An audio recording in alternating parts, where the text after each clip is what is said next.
Hi, I am Dr. Sigarkanti. In this video, we define a series of real numbers and the nature of the series of real numbers with some examples. Already we have defined sequence. That sequence is nothing but it is a function from set of natural numbers to the set of real numbers. This is the sequence of real numbers. Suppose an is a sequence of real numbers, then their sum a1 plus a2 plus a3 up to infinity is called the series of real numbers.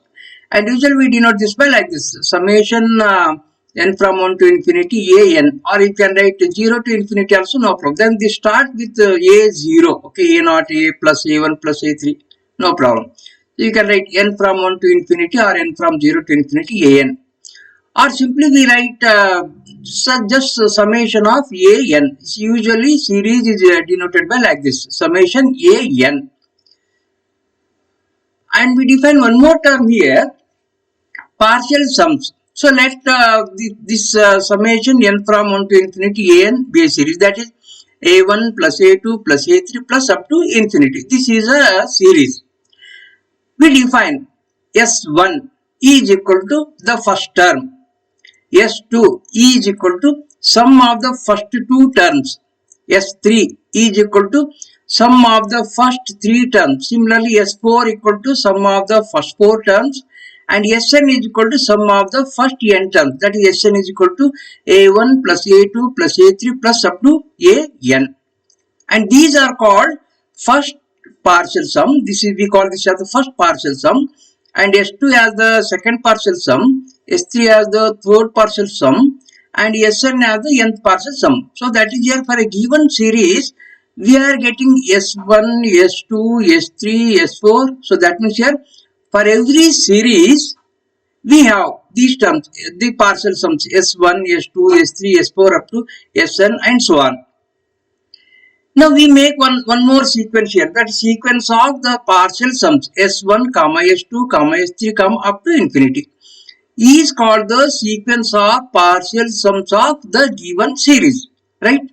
So that is, a series is given, corresponding to this series there is one sequence, that is sequence of the partial sums. So for every series there is associated a sequence. Now we define the convergence divergence oscillation of the series as, so as we have for every series there is a associated sequence, that is sequence of the partial sums. Now the given series is convergent, the series is convergent. We define the series sigma n is convergent if the corresponding sequence is convergent, that is the sequence Sn is convergent. And we say that the given series is divergent if the corresponding sequence is divergent. And we say that this series is oscillatory if the corresponding sequence is oscillatory. So that is here we define the nature of the series, that is convergence, divergence and oscillation of the series depending on the convergence, divergence and oscillation of the corresponding sequence of the partial sums. Okay. We go for an example. Discuss the convergence of 1 by 1 into 2 plus 1 by 2 into 3 plus 1 by 3 into 4 plus up to 1 by n into n plus 1 plus up to infinity. Okay. So this is the series. We have to discuss the convergence of this series. For this, what I do here is, first I will find out its associated sequence, that is sequence of the partial sums. So that is here Sn. So this is nothing but the sum of the first n terms of the series. This is the first term, 1 by 1 into 2 plus 1 by 2 into 3 second term. Third term is 1 by 3 into 4. And nth term is 1 by n into n plus 1. So this is our Sn, nth partial sum. And the sequence Sn is convergent if limit of Sn is finite and unique. And we say that the sequence Sn is divergent if limit of Sn goes to infinity. And we say that the given sequence is oscillatory if the limit is finite or infinite, but it is not a unique limit, right? And if Sn is convergent, then you say that the given series is convergent. If Sn is divergent, then we say that the given series is divergent. If the sequence Sn is oscillatory, we say that the given series is oscillatory. So we have considered a nth partial sum.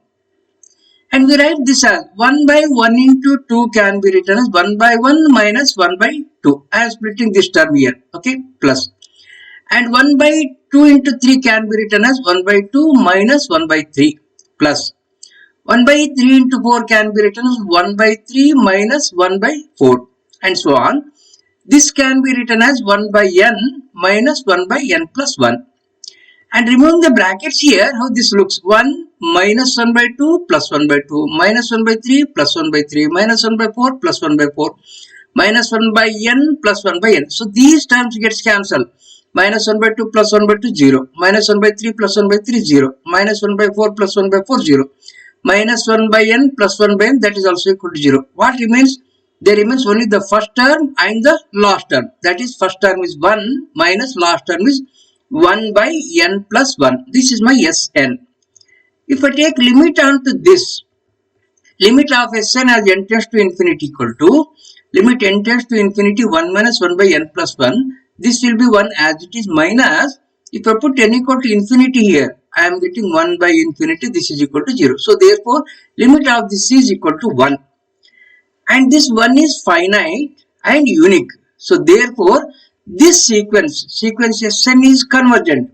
And this is the sequence of the partial sum of the given series.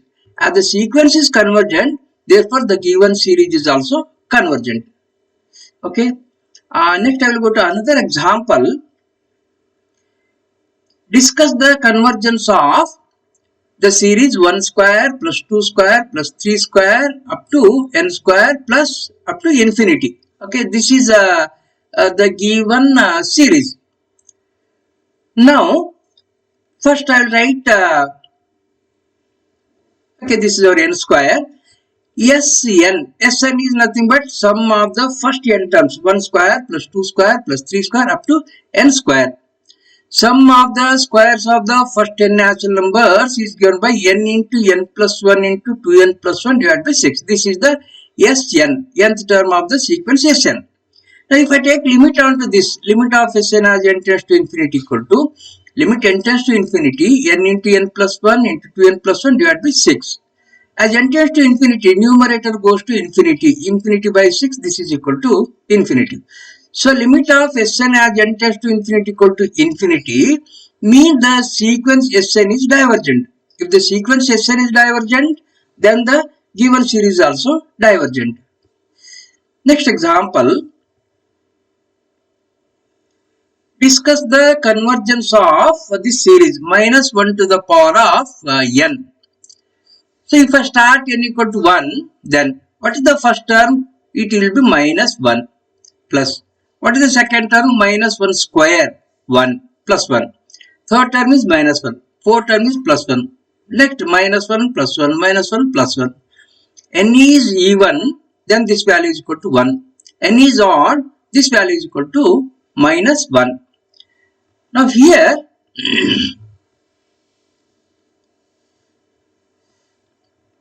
Sn, sum of the n terms is equal to, see here, if I take only one term, that means S1 equal to minus 1, S1 equal to minus 1.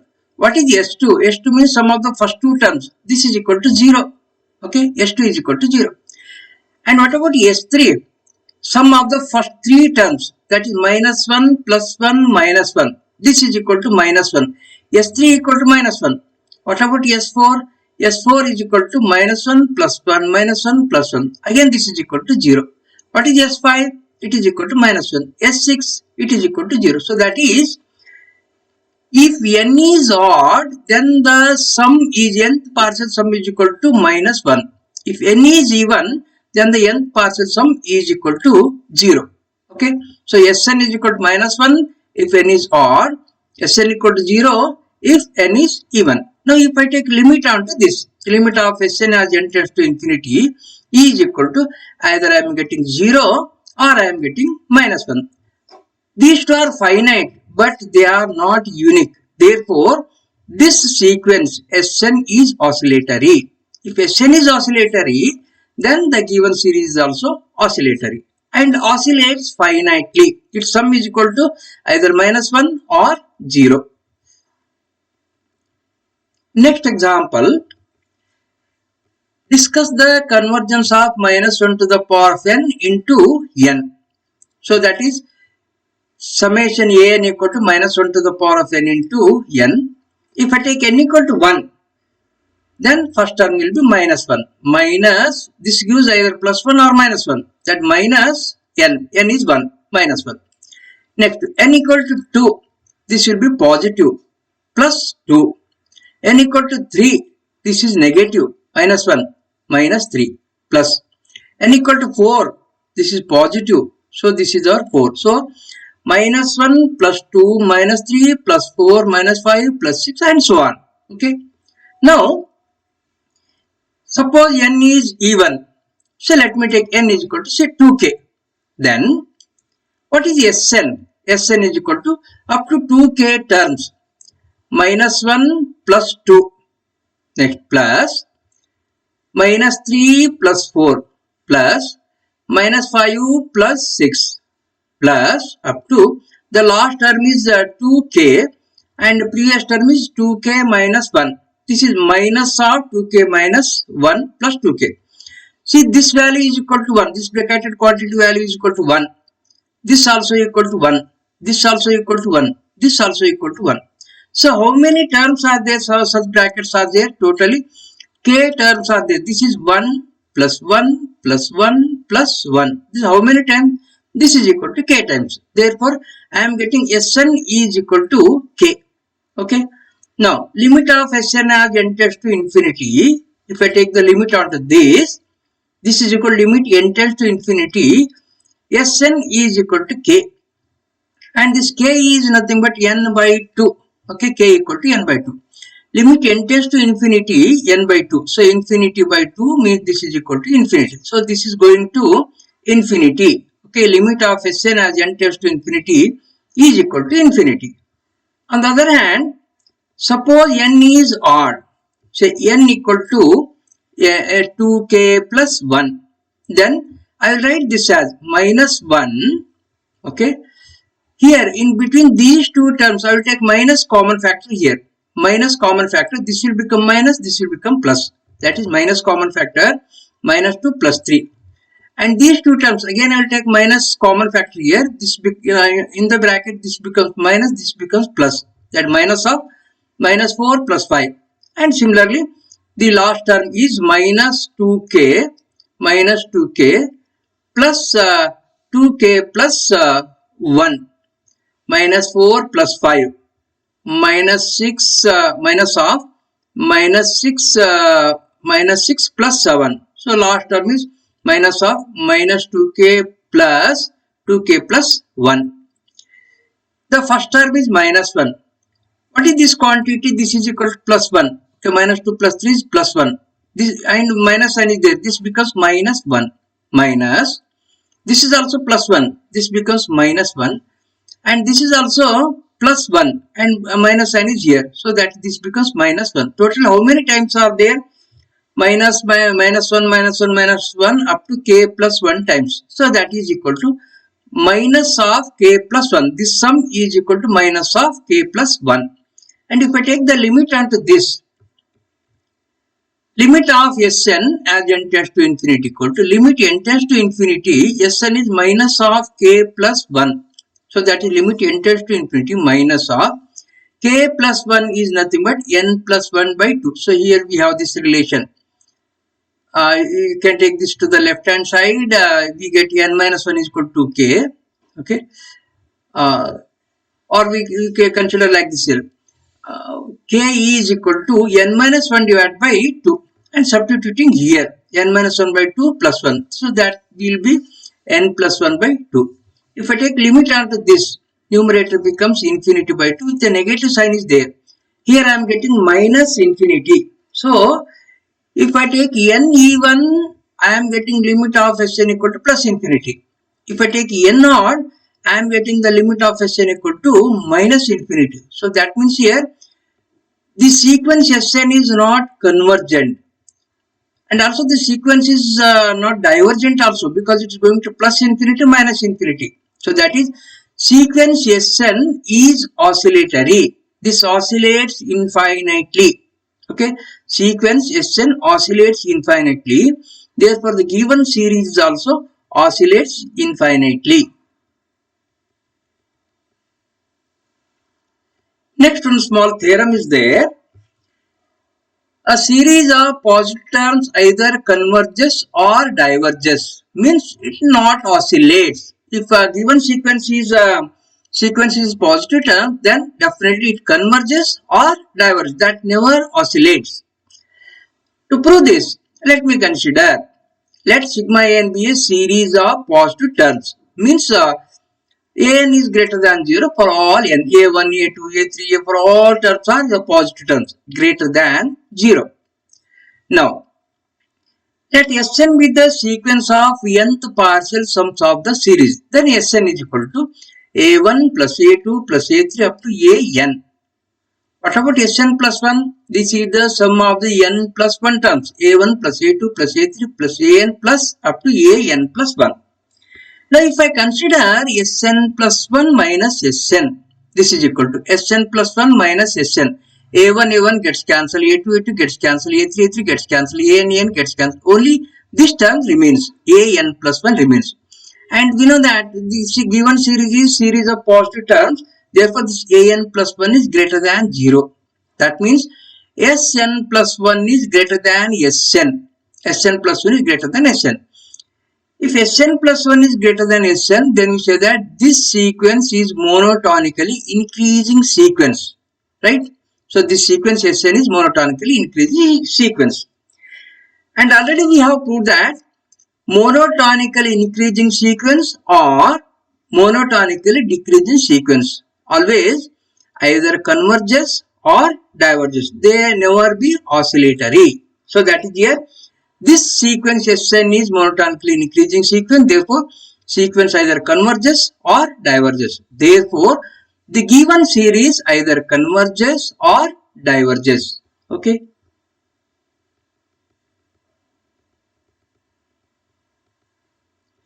One more theorem, small theorem. Necessary condition for a series sigma n to be convergent is limit of an as n tends to infinity equal to 0. That is, the given series is convergent, then definitely this must happen. This is the necessary condition. If sigma n is convergent, then limit of an as n tends to infinity is equal to 0. This limit of this is equal to 0. This we have to prove. So I have to consider sigma n is a convergent series. Sigma n is convergent. I have to prove that limit of n equal to 0. Okay. For that, let me consider Sn be the sequence of nth partial sums of the given series sigma an. Then Sn equal to sum of the first n terms a1 plus a2 plus a3 up to an. And what about n minus 1, sum of the n minus 1 terms? So that is a1 plus a2 plus a3 plus up to an minus 1. Now, given that sigma an is convergent, therefore its associated sequence, that is sequence of the partial sums, must also be convergent. That is, sequence Sn is convergent.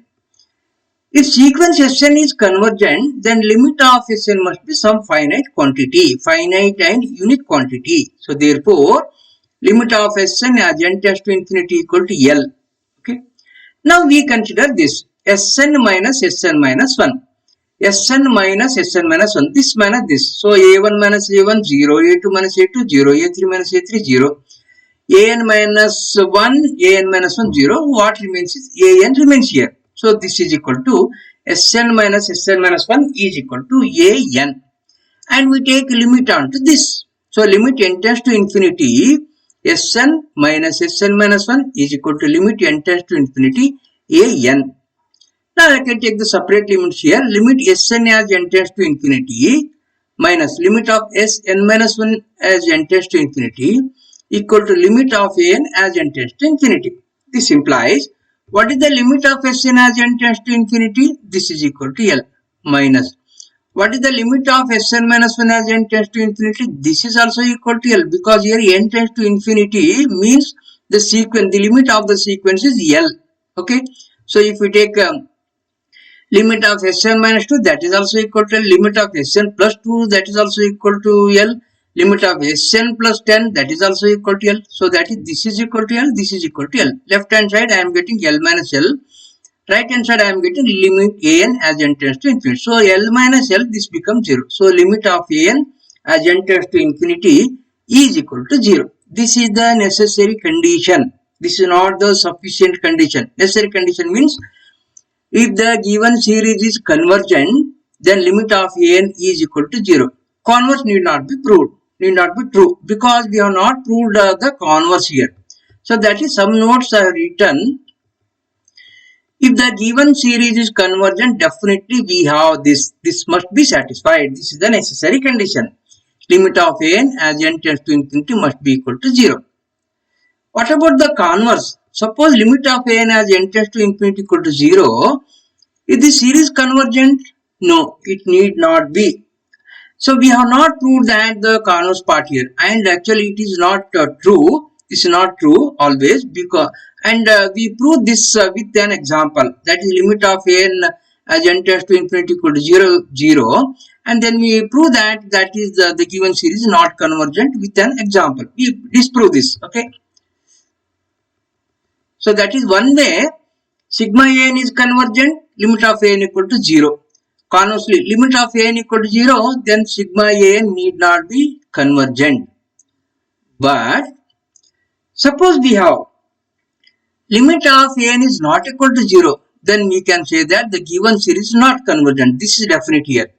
Limit, because this is the necessary condition. Equal to 0 is the necessary condition. If it is not equal to 0, then this convergence is not satisfied. Okay, then sigma n is not convergent. Not convergent means it may be divergent or it may be oscillatory. And again we have, suppose limit of n as n tends to infinity is not equal to 0, then the given series need not be, is not convergent. Okay, not convergent. Not convergent means it is a divergent or oscillatory. Suppose sigma n is a series of positive terms, then this never be oscillatory. Therefore we can say that an is divergent. That is, a given series is a series of positive terms, and if we have a limit of an as n tends to infinity is not equal to 0, then directly we can say that sigma n is divergent. Okay. One more result. Suppose sigma n is one series which is convergent to A. Okay, sigma n converges to A. And sigma bn is another series which is convergent and which converges to B. So that is here sigma an and sigma bn are two series, two convergent series. This is converging to A, this is converging to B. And suppose K1 and K2 are any two non-zero constants, then this is again one more series, K1 an plus or minus K2 bn. That is the first term of this is equal to K1 a1 plus or minus K2 b1. Second term is K1 a2 plus or minus K2 b2. Third term is K1 a3 plus or minus K2 b3. Okay, this is again a series. This converges to K1a plus or minus K2b. Given that sigma an converges to A and sigma bn converges to B, we have to prove that this series converges to K1a plus or minus K2b. Okay. Now here let me consider, let Sn be the sequence of the nth partial sums of the first series sigma an. And given that sigma an converges to A, therefore limit of this Sn must be is equal to A. Right? And next, let Tn be the sequence of n partial sums of the second series, that sigma bn. Given that bn converges to B, then limit of Tn as n tends to infinity is equal to B. Okay, limit of Sn equal to A, limit of Tn equal to B. Sn is the nth partial sum of the series sigma an, and Tn is the nth partial sum of the series sigma bn. Now let me consider another sequence here. Let sigma un be the sequence of nth partial sums of this series. Okay. So that is, then un is equal to sum of the first n terms of this, means it is nothing but k1 Sn plus or minus k2 Tn. So un is equal to k1 Sn plus or minus k2 Tn. Now if I take limit onto this, limit of un as n tends to infinity equal to limit n tends to infinity k1 Sn plus or minus k2 Tn. This is equal to k1 is a constant quantity. I will write outside k1 into limit of Sn as n tends to infinity plus or minus k2 outside limit n tends to infinity Tn. Okay. This is equal to k1 into, what is the value of this? This is equal to a. We have limit of Sn as n tends to infinity equal to a. k1a plus or minus k2 into, what is the value of this? This is equal to b. So that is k1a plus or minus k2b. I am getting limit of un as n tends to infinity equal to k1a plus or minus k2b. Therefore, the given series, this series converges to k1a plus or minus k2b. Okay. Thank you. We will stop here.